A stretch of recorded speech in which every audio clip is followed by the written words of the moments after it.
Hi folks, how you doing? James JT at the movies, and I'm back after a little bit of a break, and I'm here to talk about Ghostbusters Afterlife. More in the car. Oh, back in the car now, folks. Let's have a natter about it. Quite liking the ambient light, Laura. What about you? I'm actually, yeah. And hopefully we don't do what happened the other week. We sat and ate a takeaway in the car after we'd had a very long and miserable day. We sat and the car wouldn't turn over and we were stranded in the rain in the middle of the night. So that was fun. But that's not what we're here to talk about today. We've just come out of Ghostbusters Afterlife. We've been to see it with some friends of ours. What a great film! Amazing. It was absolutely spectacular. I had such a great time with that film. It was just so much fun. We're going to probably be mild spoiler territory in this. So if you haven't seen the film, before we go any further, pause this video, go enjoy it for yourselves, and then come back to us. That's your spoiler warning, because I just want to talk about the film. I don't want to try and sort of think, is that a spoiler, is that not a spoiler? We're just going to talk about it. Absolutely, yeah, we're just going to have a bit of fun talking about this film. So we start off the film with Carrie Coon's character, who's the mum of Trevor and Phoebe, played by Finn Wolfhard and McKenna Grace, and they are Egon Spengler's sort of abandoned, sort of estranged family, if you like. And the start of the film, we see them on sort of hard times. They're getting evicted from their flat, which is a bit of a dump anyway. Like one of the opening scenes of the film is the youngest kid, Phoebe, who's sort of the lead character of this film, sort of jerry-rigging the electrics off of the next door apartment so that they can have some power in the flat and stuff like that. So we're sort of seeing them on hard times, and she's got this really poor relationship with her father, which is Egon Spengler, who in the start of the film it's revealed has died. And yeah, it sort of sets off from there. They end up inheriting Egon's house in the town of Somerville, and it's this really sort of rickety old farmhouse in this town that's sort of like, seems to be sort of stuck almost 50 years in the past in some aspects. Like it's got like a roller skate drive-through burger joint in it, and just a real sort of quaint sort of American town sort of thing, like what you see in films, really. And they sort of make commentary about that sort of throughout the film, about how it's sort of the middle of nowhere and it's a bit of a dump and nobody really ever gets out of the town sort of thing. But it's quite quaint anyway. They sort of integrate their lives, don't they, there, and they meet Paul Rudd's character, who's the summer school teacher, and then they meet a girl called Lucky, who's the local sheriff's daughter, and a lad who's called Podcast, so named because he's forever recording what he's doing and editing it together into a podcast, isn't he? Yeah. And it sort of transpires that this town is a bit of a hub for ghost activity, and that there hasn't been any ghost activity since the Ghostbusters 2 attacks in New York in the 80s, obviously for the first two films. And then all of a sudden things start to happen, and the kids start to learn who their grandfather was, and what the Ghostbusters were, and they sort of put these urban legends and these stories together and realise that it was all true, and then sort of it all sort of develops from there. Yeah, it does. Yeah, definitely. Really, just really, really great, sort of feel to the film. Sort of Jason Reitman, who's directed this, is the son of Ivan Reitman, who directed the first two, has really managed to capture the feel and the aesthetic of the films that his dad made.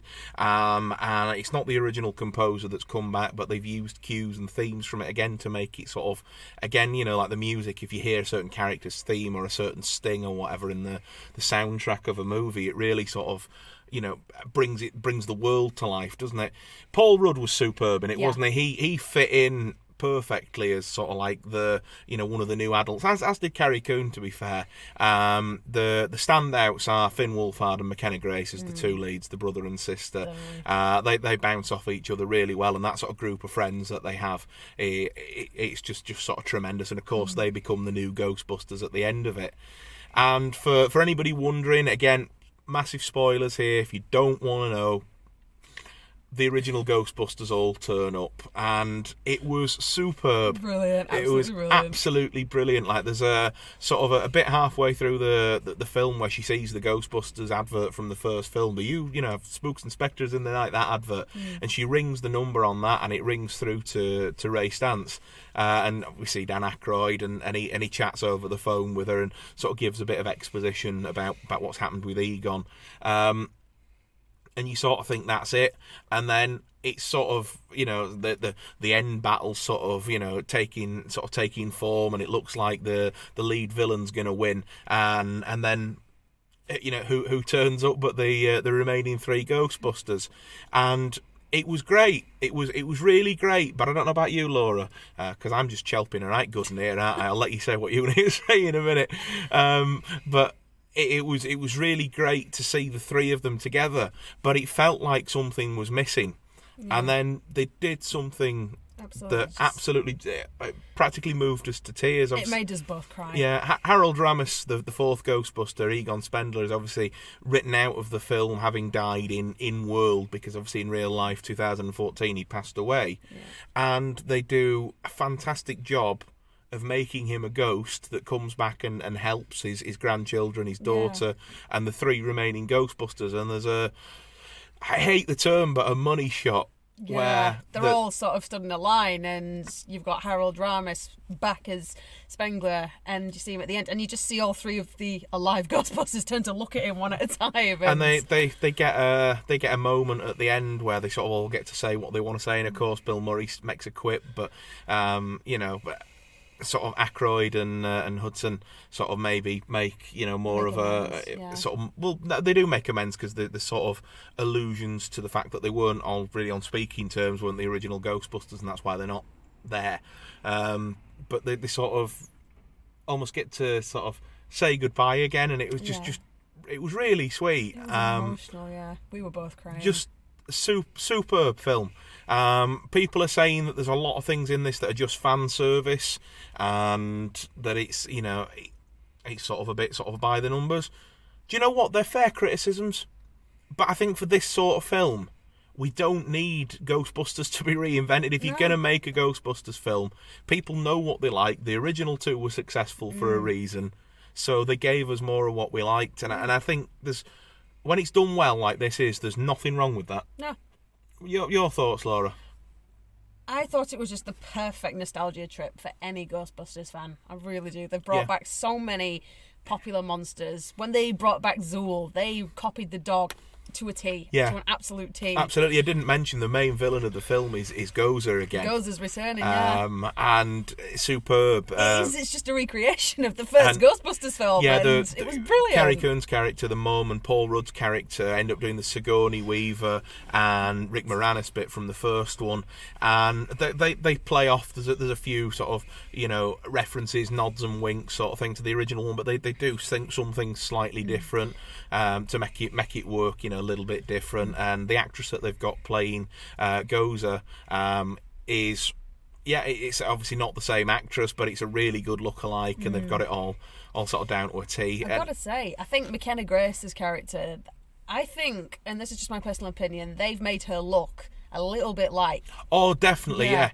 They made her look like Spengler. They really made her look like her. Absolutely, yeah. Well, I think it was really good casting for both the grandkids. Obviously, not so much the mum. The mum doesn't look like him, but the two kids have definitely got that sort of Harold Ramis sort of look about them. They sort of cast the roles really well, which is just brilliant.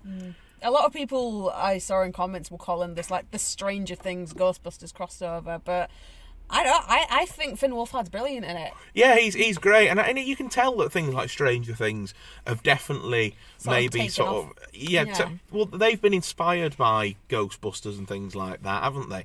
And you know, the films and the TV shows of the 1980s, and so I suppose it's only natural that if there's going to be a threequel like this is, that it then, you know, sort of comes full circle, and that, you know, sort of art imitates life, imitates art, sort of, you know, it's that sort of thing, isn't it? And it's I thought it really worked well, and I thought, you know, where they updated it worked brilliantly. I thought where they played the nods and the winks to the original stuff, it was superb. Like that scene, obviously that was the teaser trailer, wasn't it? Was this, rather than cutting a sort of a, you know, quick jump shot sort of thing together, they just released the scene of Paul Rudd doing his shopping and being attacked by the mini Stay Puft team. Brilliant scene. It's absolutely a great scene about probably 2/3 of the way through the movie, and just absolutely, just we laughed, we cried. The nostalgia side of things was really great. Are there a few plot holes in it? Yes, there are. But you know, is it Is it anything I'm going to lose sleep over? No, it's not, because it's ultimately a comedy film. And when you're going into a film like Ghostbusters, you're suspending any disbelief anyway. So whether or not the idea behind that particular plot point or the science behind something works or not, which, I've seen people sort of saying in some reviews and things like that, for me, didn't bother me at all. I just really enjoyed it. Had a fab time with it. So did I. Really did. Yeah. Laura, what's your rating? 9.5. I'm coming to see that again.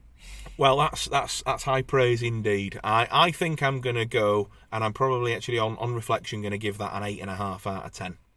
I really, really enjoyed Ghostbusters Afterlife, folks, and I would thoroughly recommend watching it. Highly recommend it, yeah. So there we are, folks. Thanks very much for tuning in to this video. I'm not sure quite when normal service will resume on the channel, but I really enjoyed that film and really felt the passion right just now to make that video for you. So I hope you've enjoyed it, and I will be back to making things sort of regularly as soon as I can. Wee bit of a life update. We're moving house. We're in the process of buying a new house, so I've got to disassemble the movie room at some point in the next month or so to get ready to move after Christmas. And we'll have the absolutely brilliant task of then converting the basement in our new property to become the new movie room / home theatre. So whether or not I'll set the films up anywhere else in the house whilst we're having that done, I don't know yet. So it's all to sort of play for. But like I said, life's been a bit hectic at the moment, and things have really sort of gotten on top of me a little bit. As I say, I think I'm starting to get to a better place with it all now, and this young lady's help has been instrumental in that. But yes, you will see me again, but I couldn't not make a video about this film after seeing it and just feeling such joy and such just nostalgia and just pure joy. Really, really love that. I've got a day off on Thursday. I'm probably going to come see that again and have a really, really great time with it, folks. If you're watching me for the first time now and you want to subscribe, like I say, there will be regular content again soon, but it's probably going to be after the new year when regular content starts up, and I'll try and get a couple of things out between now and Christmas just to sort of whet your appetites and let you know that I'm still here. Thanks so much for anybody who's been following the channel and checked in with me. I put a video up, as you know, saying that I'm had not been my level best recently and sort of needed a bit of a break from this, as I just mentioned, and so many of you got in contact on YouTube, on Facebook, on Instagram, people I'm really proud to call friends, and I'm really, really genuinely touched by your outreach and support. So if you're watching and you're glad to see me back, hello to you all, and glad to be back. Don't forget to leave your comments down below with your thoughts on the film. Drop us a like on the video, and if you do subscribe, ring that notification bell. That way you're the first to know whenever I do post a video. Above all else, folks, take care of yourselves, and I look forward to seeing you again really, really soon. Bye for now.